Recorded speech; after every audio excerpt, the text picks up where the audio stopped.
So if you're in the audience today, or maybe you're watching this talk in some other time or place, you are a participant in the digital rights ecosystem. And whether you're an artist, a technologist, a lawyer, or a fan, the handling of copyright directly impacts your life. Now, rights management is no longer simply a question of ownership. It's a complex web of relationships and a critical part of our cultural landscape.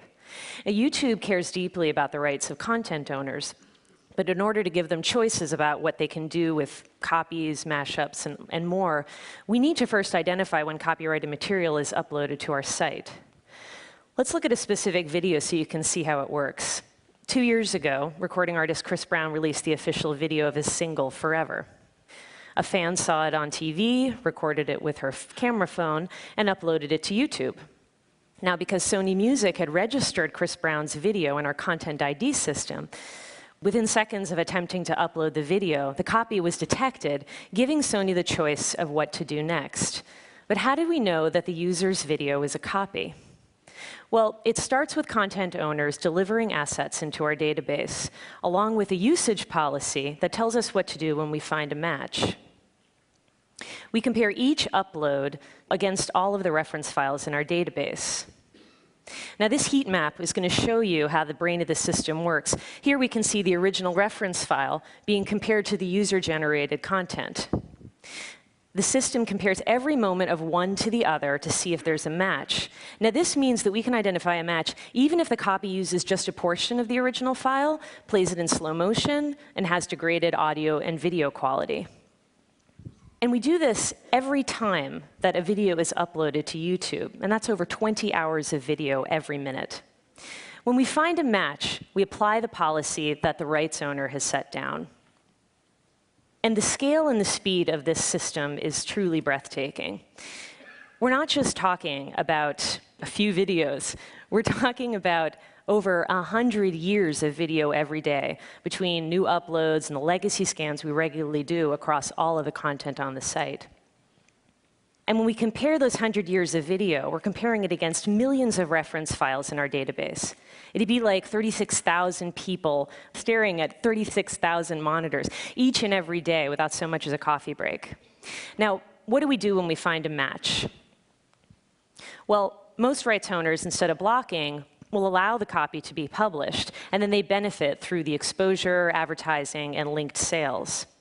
Remember Chris Brown's video, Forever? Well, it had its day in the sun, and then it dropped off the charts, and that looked like the end of the story. But sometime last year, a young couple got married. This is their wedding video. You may have seen it. What's amazing about this is if the processional of the wedding was this much fun, can you imagine how much fun the reception must have been? I mean, who are these people? I totally want to go to that wedding. So their little wedding video went on to get over 40 million views.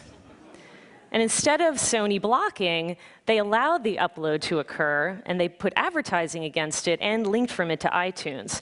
And the song, 18 months old, went back to number 4 on the iTunes charts. So Sony is generating revenue from both of these. And Jill and Kevin, the happy couple, well, they came back from their honeymoon and found that their video had gone crazy viral.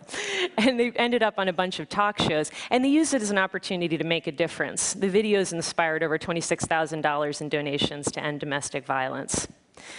And the JK wedding dance became so popular that NBC parodied it on the season finale of The Office, which just goes to show it's truly an ecosystem of culture, because it's not just amateurs borrowing from big studios, but sometimes big studios borrowing back. By empowering choice, we can create a culture of opportunity. And all it took to change things around was to allow for choice through rights identification. So why has no one ever solved this problem before? It's because it's a big problem, and it's complicated and messy. It's not uncommon for a single video to have multiple rights owners.